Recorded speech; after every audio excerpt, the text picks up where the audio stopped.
शिखरपुर नामक एक गांव में भूषण अपनी बीवी फाल्गुनी और दो छोटे बेटे बेटी राधा और राजू के साथ रहा करता था। भूषण अपने खेत में सब्जियां उगाता था और उन्हें बाजार में जाकर बेचा करता था। सब्जी ले लो, सब्जी ताजा ताजा हरी भरी सब्जी, सब्जी ले लो सब्जी। अरे भाई साहब, मुझे 2 किलो भिंडी और टमाटर दे दो। अरे भूषण भाई, तुम्हारे खेत की सब्जियां पूरे बाजार में सबसे फ्रेश और स्वादिष्ट होती हैं।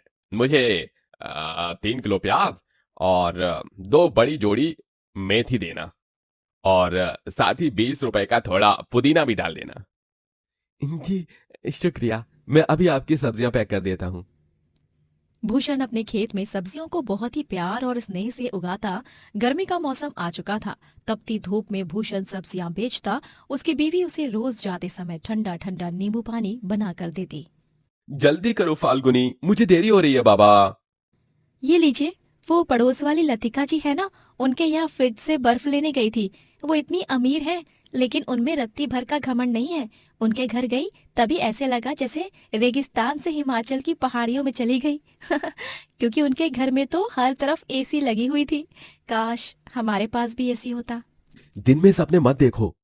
और जल्दी से ये नींबू पानी का गिलास मुझे पकड़ा दो, ताकि मैं इसे पीकर सब्जी बेचने के लिए निकलूं। एक तो पहले ही सूरज सर पर चढ़ चुका है और आज बहुत लेट भी हो गया है। भूषण ठंडा ठंडा नींबू पानी पीता है और वो सब्जी बेचने निकल पड़ता है। लेकिन जैसे ही वो घर के बाहर कदम रखता है, अचानक से जमीन में क्रैक्स होने लगते हैं और एक खतरनाक भूकंप आ जाता है जो पूरा गांव तबाह करके रख देता है। आधा गांव उस भयानक भूकंप में खत्म हो जाता है। भूषण, फाल्गुनी और राधा, राजू चारों सही सलामत बच जाते हैं। लेकिन उनका सब कुछ बर्बाद हो चुका था। अब वो सड़क पर आ चुके थे। भीषण गर्मी में वो चारों यहाँ से वहां नंगे पांव भटकते फिरते हैं। माँ पापा, मेरे पाँव बहुत जल रहे हैं।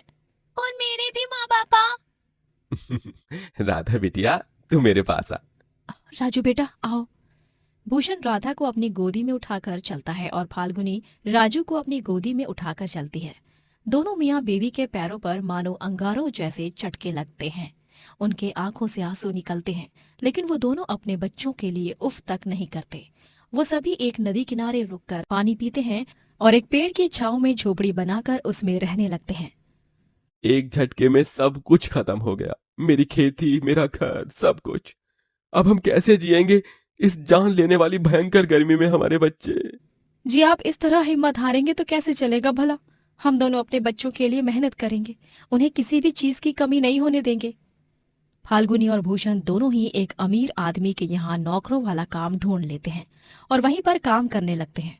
उस अमीर आदमी का नाम धनराज होता है और वो अपनी बीवी सागरिका और छोटी बेटी टीना के साथ रहता था। उनके घर में हर एक कमरे में एसी लगा हुआ था। एक दिन जब राजू और राधा दोनों ही अपने माँ पापा संग काम पर आते हैं, तभी वो टीना के कमरे में बाहर चुपके से देखते हैं। टीना, ये लो बेटा, आइसक्रीम, कपकेक और कोल्ड ड्रिंक्स। आराम से बैठकर पियो और अपना फेवरेट कार्टून देखो। इसके बाद स्टडी करना है आपको, ओके बेटा? हाँ मम्मा, मैं एक बार में समझ जाती हूँ। आप बार बार मत बोला करो। मुझे एक ही चीज, मैं कोई दूध पीती बच्ची नहीं हूँ। ठीक है बाबा, जरा कुछ बोलो नहीं कि बस हिटलर बन जाती है। अच्छा, मैं एसी ऑन करके जा रही हूँ। जब ज्यादा ठंडा लगे तब एसी ऑफ कर देना, ओके? ओके। सागरिका टीना के कमरे की एसी ऑन करके चली जाती है और उस कमरे से ठंडी ठंडी हवा बाहर भी आ रही थी, जिसका आनंद राधा और राजू चुपके से उठा रहे थे। वाह यार राजू, है ये टीना कितनी भाग्यवान है ना, इसके कमरे में तो एसी है। हाँ हाँ राधा, काश हम भी एसी में ही रह पाते। तभी टीना उन दोनों को देख लेती है और वो गुस्से से आग बबूला हो जाती है। तुम दोनों गरीब फटीचर लोग यहाँ पर मेरे कमरे के बाहर खड़े रहकर फ्री फंड में एसी की हवा खा रहे हो। बेवकूफ, बेशर्मो, हाँ निकल जाओ यहाँ से। टीना उन दोनों को धक्का मार कर गिरा देती है। तभी वहां पर धनराज, सागरिका, भूषण और फाल्गुनी आ जाते हैं। राधा, राधा बिटिया, राजू बेटा, तुम दोनों ठीक तो हो ना? तुम्हें तुम्हें ज्यादा चोट तो नहीं आई ना? नहीं पापा, हम ठीक है। पक्का ना बच्चों? हाँ माँ, पक्का। मम्मा पापा, ये दोनों गरीब मेरे रूम के बाहर खड़े होकर एसी की हवा खा रहे थे। सागरिका और धनराज गुस्सा हो जाते हैं और फाल्गुनी और भूषण को खूब सुनाते हैं। अरे तमीज वगैरह कुछ सिखाया है कि नहीं तुम दोनों ने अपने बच्चों को? हमने गलती कर दी जो तुम्हारे गंदे घटिया बच्चों को हमारे साफ और सुंदर से घर में आने दिया।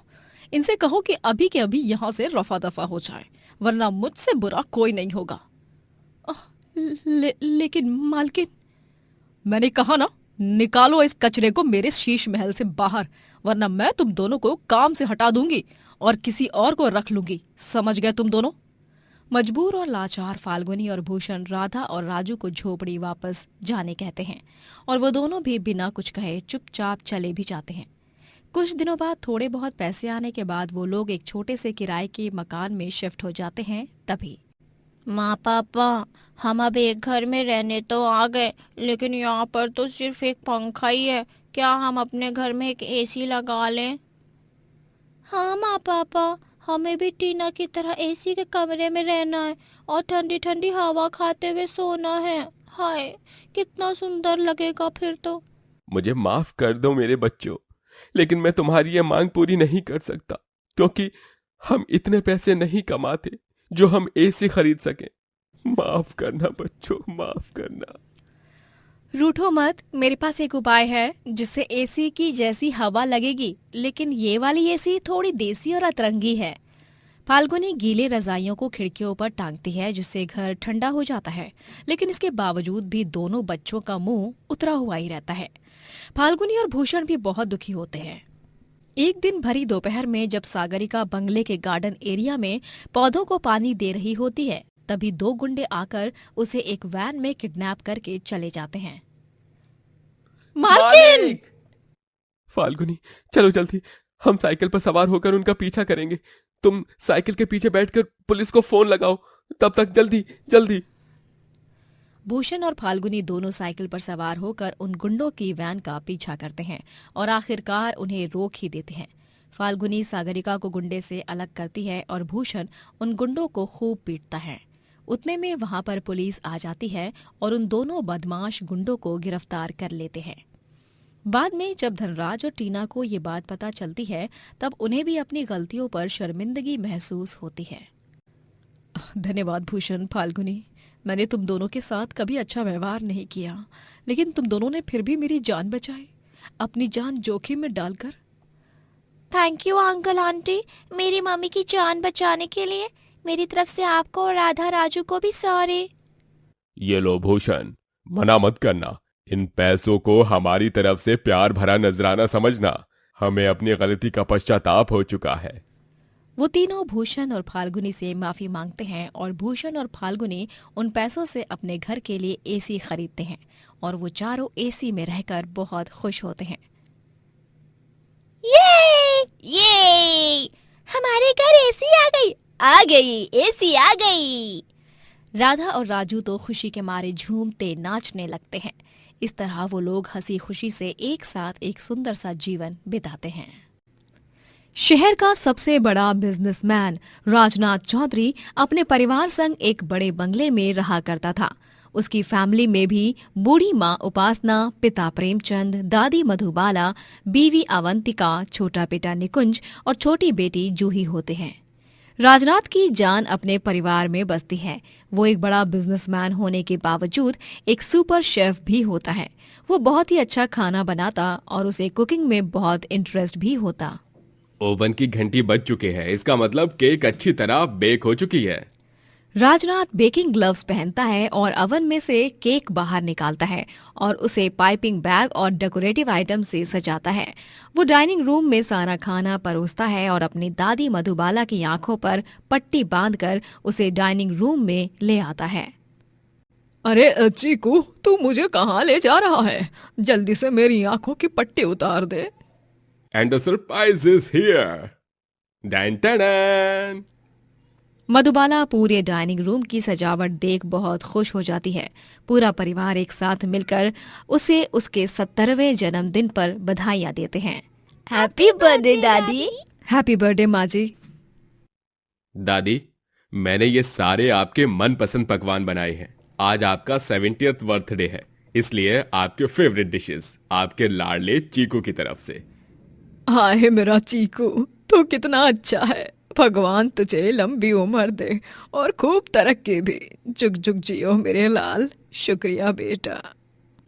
सभी खाना खाने बैठते हैं और मधुबाला अपने बर्थडे केक को भी कट करती है। वाह पापा, आपने तो इतना अच्छा केक बनाया है कि बस पूछिए मत। आपने सारी बेकरीज और केक शॉप को फेल कर दिया। बेस्ट केक पापा। अरे आखिर प्रेमचंद चौधरी का बेटा है, फिर इतना मल्टी टैलेंटेड तो होगा ही ना। बट आई मस्ट से राज, खाना भी बहुत ही स्वादिष्ट बना है। मैं तो कभी कभी सोच में पड़ जाती हूँ कि तुम इतना अच्छा खाना बना कैसे लेते हो। अवंतिका बहू, ये सब तो ये बचपन से सीखते आ रहा है। इतना बड़ा महल जैसा घर होने के बावजूद भी ये किचन रूम में आकर पढ़ाई करता और साथ ही साथ मुझे और बाकी सर्वेंट्स को खाना बनाते हुए देखता, और देख देख कर इसने सीख लिया। पूरे परिवार को खाना बहुत पसंद आता है और सभी राजनाथ की खूब तारीफ करते हैं और उसे शगुन भी देते हैं। राजनाथ अपनी दादी मधुबाला को एक बड़ा सा तोहफा भी देता है। उसके बाद टाइम फॉर अ सेल्फी। चलिए एक फैमिली सेल्फी लेते हैं। राजनाथ अपनी पूरी फैमिली के साथ एक सेल्फी भी क्लिक करता है, लेकिन उसे नहीं पता था कि ये सेल्फी उसके परिवार के साथ आखिरी सेल्फी होने वाली थी। अगले दिन जब राजनाथ एक बिजनेस ट्रिप पर जाता है, तभी उसका बिजनेस राइवल खुफिया तरीके से उसके घर में बॉम्ब प्लांट करवाता है और पूरा परिवार बॉम्ब ब्लास्ट में मर जाता है। जब राजनाथ ट्रिप से वापस लौटता है, तभी वो अपने घर को जलकर राख होते हुए देखता है। नहीं, मेरा परिवार, मेरी दादी, मेरे बच्चे, मेरे माँ पापा, मेरी बीवी, ऐसा नहीं हो सकता। ये क्या हो गया? मैं तो बर्बाद हो गया। नहीं। मिस्टर चौधरी, हिम्मत रखिए। इन्वेस्टिगेशन से कुछ ठोस सबूत हाथ नहीं लगा है। आई थिंक ये ब्लास्ट घर से ही किसी सिलेंडर ब्लास्ट या कोई और रीजन की वजह से हुआ है। पुलिस ऑफिसर्स को बॉम्ब का कोई सबूत नहीं मिलता और उन्हें ऐसा लगता है कि ये ब्लास्ट सिलेंडर के या किसी और कारण की वजह से हुआ है। लेकिन बेचारे राजनाथ की दुनिया एक पल में ही खत्म हो चुकी थी। उसकी फैमिली उसकी जान थी और आज वही उससे छिन चुकी थी। इतना ही नहीं, अब वो उसका बिजनेस भी डूब चुका था, क्योंकि उसके करोड़ों के पैसे जो उसने अपने घर की तिजोरी में रखे थे वो भी जलकर राख हो चुके थे। राजनाथ अब सड़क पर ही रहने लगता है। इतना ही नहीं, वो घास और फूस से एक छोटी सी झोपड़ी तैयार करता है और उसी में रहने लगता है। अब मुझे चीकू कहकर कौन पुकारेगा दादी? अब मुझे पापा कौन कहेगा? अवंतिका, मेरा प्यार, पापा, माँ, आप दोनों तो मेरी जान थे। एक पल में मर गया मैं भी। आप सबकी बहुत याद आ रही है, बहुत याद आ रही है। राजनाथ बुरी तरह सदमे में जा चुका था, लेकिन समय के साथ वो थोड़ा थोड़ा ठीक होने लगता है। अपना जीवन यापन करने के लिए वो गांव में नौकरी ढूंढने लगता है। अखबारों में ये न्यूज़ छपने लगती है कि कैसे इतना बड़ा बिजनेसमैन इतना गरीब बन चुका है। अरे ये देखो कौन मेरे पास नौकरी मांगने आया है? इतना बड़ा बिजनेसमैन राजनाथ चौधरी। लेकिन अफसोस, अब ये अमीर नहीं रहा। इसकी हालत तो बद से बदतर हो चुकी है। अब तो ये हमसे भी ज्यादा गरीब हो चुका है बेचारा। राजनाथ जहां कहीं भी जाता सभी उसे ताने कसते और उसे बुरा भला बोलते हैं। उसे बहुत बुरा लगता है, लेकिन वो इस हालत में था कि वो किसी को कुछ भी नहीं बोल पाता। राजनाथ पूरे एक हफ्ते तक गांव में जगह जगह पर जाकर नौकरी ढूंढता है, लेकिन लोग इतने बुरे होते हैं कि वो उसे जानबूझकर नौकरी नहीं देते। हर तरफ से ठोकर खाने से राजनाथ बहुत टूट जाता है और वो एक ब्रिज पर अपनी जान देने जाता है। अरे मुझे नहीं जीना। मैं यहाँ इस दुनिया में अकेले नहीं रह सकता। मुझे भी मेरे परिवार के पास जाना है। राजनाथ अपनी जान देने जा ही रहा होता है कि तभी उसे एक बूढ़ा आदमी रोक लेता है। वो और कोई नहीं, उसके पड़ोसी देवेंद्र चाचा होते हैं। अरे राजू, राजू, ऐसा मत कर बेटा। उतर जा नीचे। अगर तू ऐसा कदम उठाएगा तो तेरे परिवार वालों की आत्मा को शांति नहीं मिलेगी। तू ऐसा मत कर बेटा। जिंदगी भगवान का तोहफा है। तेरी पूरी फैमिली तुझे जी